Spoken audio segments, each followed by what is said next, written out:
Olá, estamos aqui em mais um Café na Arena. Nosso convidado de hoje é o Walter Mendes, sócio da Cult Invest. Vamos falar um pouquinho de mercado acionário. Walter, muito obrigado por ter comparecido. Tudo bem, esse prazer. Queria começar a nossa conversa falando um pouquinho do mercado em geral. O índice Bovespa vai aí para o terceiro ano de queda. O que está acontecendo com o mercado brasileiro? Você vê, o estrangeiro está entrando, mas o mercado não sobe. Qual que é o problema? Inicialmente a gente tem que olhar o mercado usando mais de um índice. O Ibovespa deixou de ser um índice mais adequado para se acompanhar o mercado, principalmente pela participação do Grupo X e de outras ações que tinham um peso muito grande no índice, né? Mas não tinham a expressão no mercado, né? O valor de mercado muito baixo.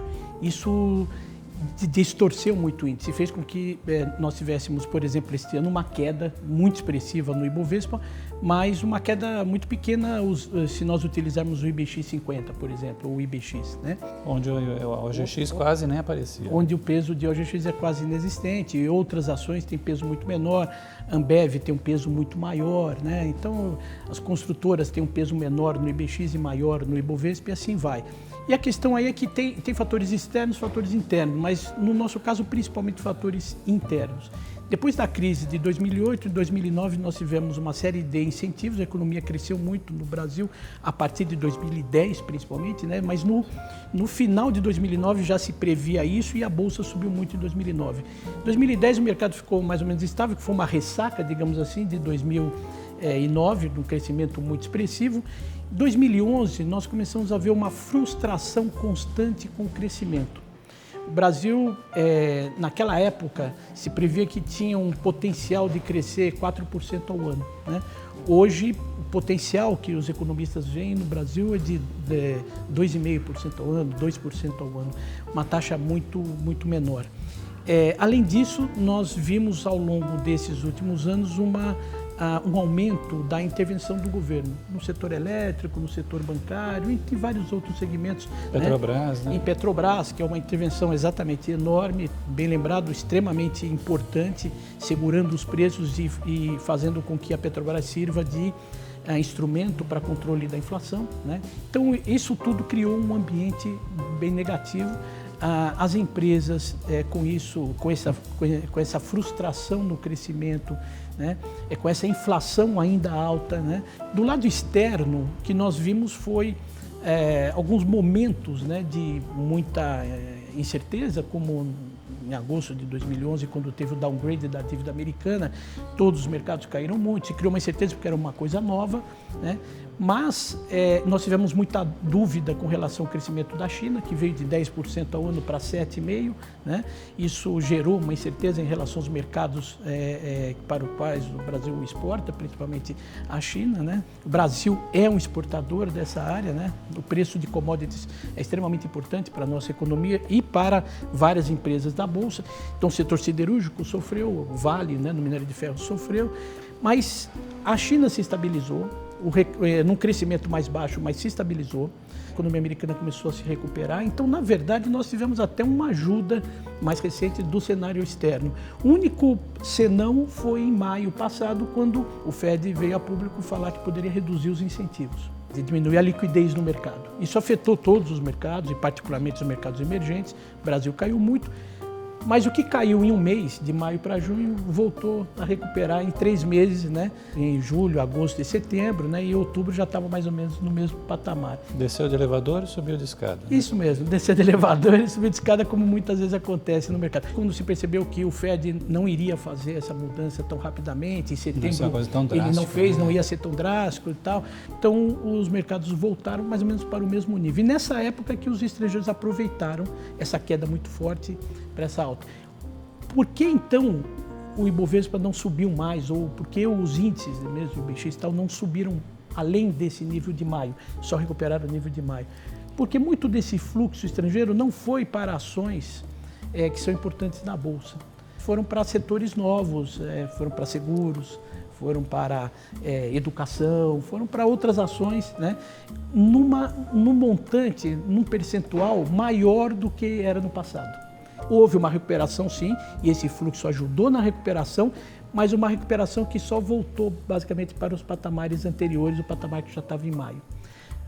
E dali para cá, de outubro para cá, a gente veio mais ou menos andando, tá mais ou menos em zigue-zague, está mais ou menos em linha, está mais ou menos estável, né? O mercado esperando o que vai acontecer, seja no caso do Fed, seja no caso internamente aqui em relação à política econômica. Há melhoras micro em vários setores. Alguns setores continuam indo bem, como o setor de educação, como outros setores que estão tendo um desempenho razoavelmente bom, mas o crescimento é o grande entrave, a frustração com o crescimento. No ano passado se esperava, como eu falei, um crescimento de 3,5% e acabou, nós vamos fechar o ano com 2%. Né?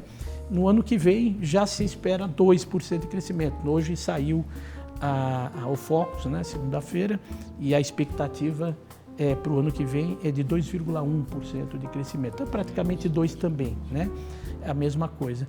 Cada vez mais nós temos que ser mais seletivos na Bolsa, encontrar setores, encontrar empresas que realmente têm uma melhora micro pela gestão da empresa, né, ou tem alguma expectativa de melhora, mas a Bolsa como um todo ainda vive esse momento de muita insegurança, de muita incerteza. Quando com o tempo vai se acostumando com a ideia, os investidores na verdade vão já montando os portfólios, já pensando nisso, né?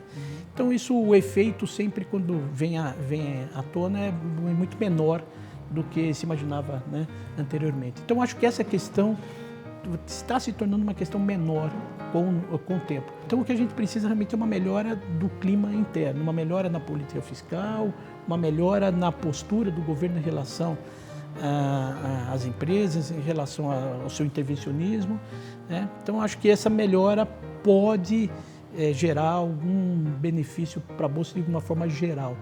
Mas eu não espero nenhuma grande queda, nenhuma grande alta. Eu acho que o mercado vai continuar meio que nesse compasso de dia e espera, quando se vê em termos gerais, com alguns setores se destacando aqui e ali, algumas empresas se destacando aqui e ali, e por isso a seletividade fica cada vez mais importante. Quais setores que você acha que vão ser os destaques no ano que vem, em termos de...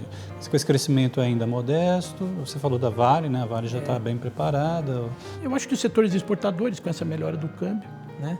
E com essa estabilização da China, a melhora da economia americana e uma pequena recuperação da economia europeia, que finalmente a economia europeia começa a sair da recessão, de uma forma muito lenta, muito gradual, mas começa a sair. Então o cenário externo ele é positivo. Então para os exportadores de forma geral, se o que tem seu preço referenciado fora, podem ter um ano, continuidade dessa melhora, né? Eu acho que o setor financeiro também pode continuar tendo um ano interessante. É uma recuperação também lenta, nada de muito expressivo, mas acho que está atraente. Eu não vejo nada muito diferente. Eu acho que o destaque aí realmente talvez seja o setor exportador mesmo. Infraestrutura, talvez, um pouquinho? A infraestrutura está indo num ritmo menor do que o esperado, infelizmente, né? Na verdade, era um setor onde há uma grande necessidade de investimento e de crescimento, há muito por fazer. Quem sabe, talvez seja exatamente nessa área onde uma mudança de postura do governo possa fazer com que esse setor tenha um crescimento mais rápido. Olhando para além de 2014, você acha que talvez estão esperando, muita gente fala de um ajuste em 2015, você acha que com essa perspectiva a Bolsa pode até ser uma oportunidade? Eu acho que esse ajuste é um ajuste fiscal que em princípio ele é negativo para a economia, para o crescimento econômico, mas na verdade em termos de expectativas ele pode ser muito bom, pode gerar um ambiente melhor, tanto do ponto de vista dos estrangeiros quanto do ponto de vista dos investidores locais. Pode ser até uma oportunidade, sim. Walter, muito obrigado pela sua presença. Não há de quê. Um prazer. Eu conversei com o Walter Mendes, da Cult Invest, um dos maiores especialistas em bolsa do mercado. Walter, muito obrigado pela sua presença mais uma vez no Café na Arena. Não há de quê. Muito obrigado, meu Júlio.